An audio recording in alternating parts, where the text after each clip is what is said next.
One more? One more on the sufficient air filtration and exhaust. What's the definition of sufficient?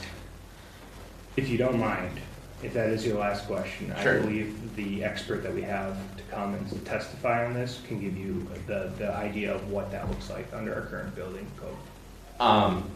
So your intention in the bill is that be a reference to building code? It's going to mirror in some way, shape, or form. This is again saying that the companies or the businesses that are already doing this kind of business or want to go into this business are going to pursue that exact language, clean air. That's what we want, just like the original Clean Air Act. Next up to testify is Randolph Bush, is speaking in favor. And we just have one left after that on this bill. Randolph? Good afternoon. Good afternoon. The floor is yours. All right, I guess I'm that expert on the air quality. There we go. So my name is Randolph Bush, and I am the owner of RK Ventures Incorporated, well, the president anyways, and we manufacture the LakeAir Brand Air Purifiers. Our air purifiers have been made in Wisconsin, Racine, since 1968.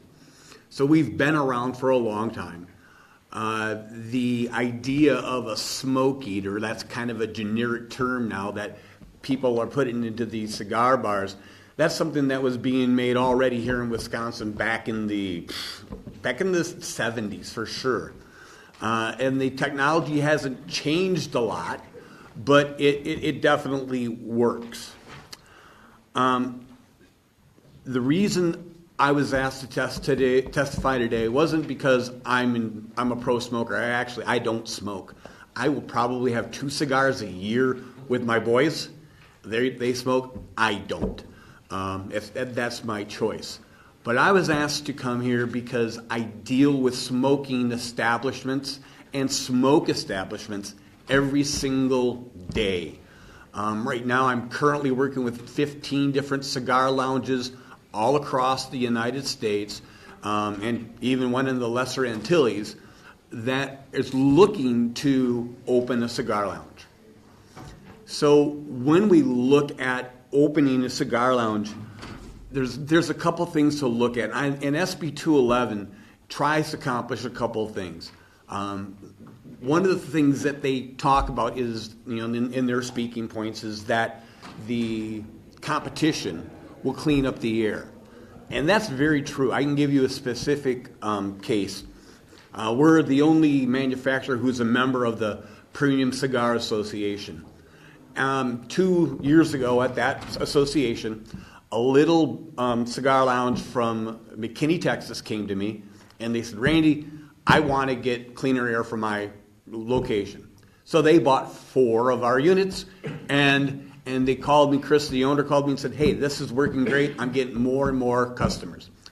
And about 8 months later, I got a call from the Cigar Lounge in McKinney, Texas. And they told me, Randy, we need some of your smoke eaters because we're losing all our business. And people are going to Viso because the air's so clean. So they bought 10 from me. So what I can tell you is from my own personal experience is that part of the competition in cigars, obviously it's going to be something about cigar prices, but overwhelmingly it's the experience. People want a premium experience. And the premium experience is not leaving smelling like a ashtray. The other part that really drives people today to clean the air are the ladies. When people can bring ladies into their shop, it brings more guys. People stay longer. People spend more money. They're making more money. And I have been to places where 730 out in Phoenix, a great place. Mitchell Fox's place out there, he won Cigar Lounge of the Year. You go in there, you don't smell any smoke, and it's beautiful in there. And I'll tell you what, 7 o'clock on a Tuesday evening, there are 20 ladies, gorgeous girls in there smoking, and there's 50 guys and they're ogling them. That is what works. And the girls are in there because they don't have to go home and wash their hair. It doesn't change that. So as we go forward with SB 211, as we allow more places to open up, what we're going to see is we're going to see cleaner air. People like down in Brookfield, it's those places, and he's a good customer, but he'll get his air even cleaner. The people who don't care about their air quality, they're going to have to, because people aren't going to go there anymore. I see this all over the country. The other thing that we would look at what's going on is, people are concerned about employee safety, and they should be. However, the Wisconsin law already protects those people. So in May 1st, 2018, Wisconsin adopted code SPS 364. And what that code did is it adopted the International Mechanical Code as its overwhelming over the body that it goes to. So let me tell you what the IMC says, the International Mechanical Code says about smoking lounges. They have a section, it's listed in there.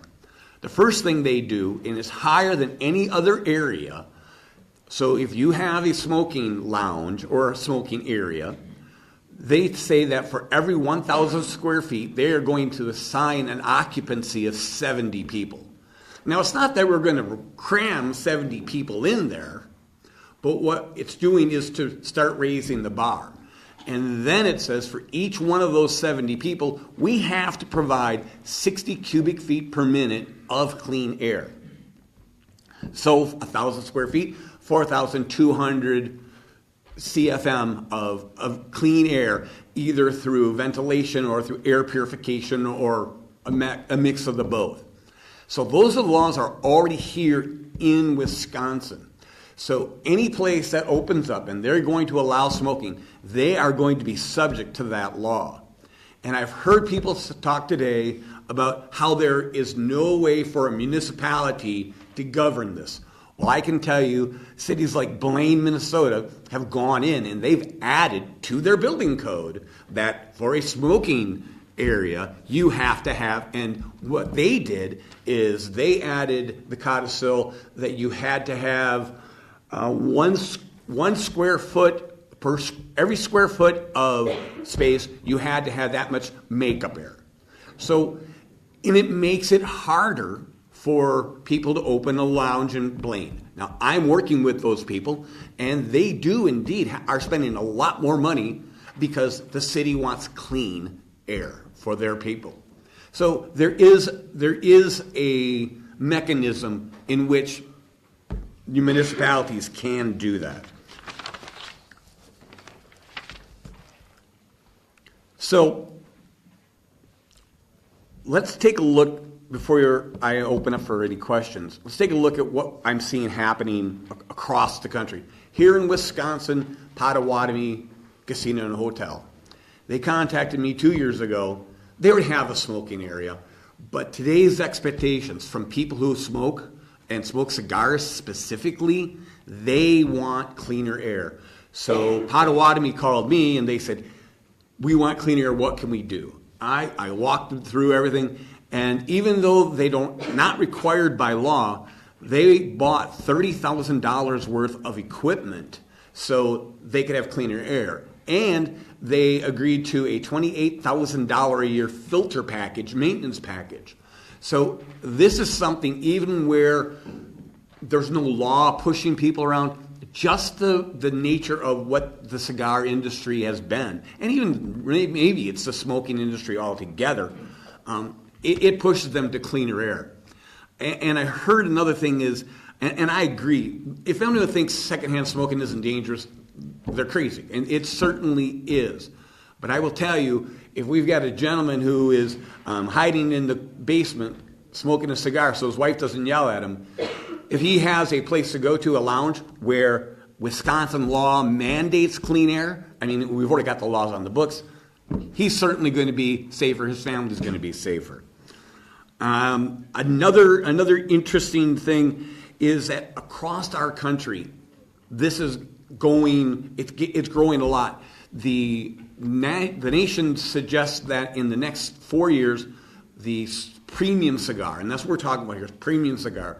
The premium cigar industry is going to grow by $3 to $4 billion, and Wisconsin could get a little slice of that. Another thing, we talk about revenue. Every cigar that is sold in the state of Wisconsin collects a 50-cent tax. We're talking thousands of dollars a week.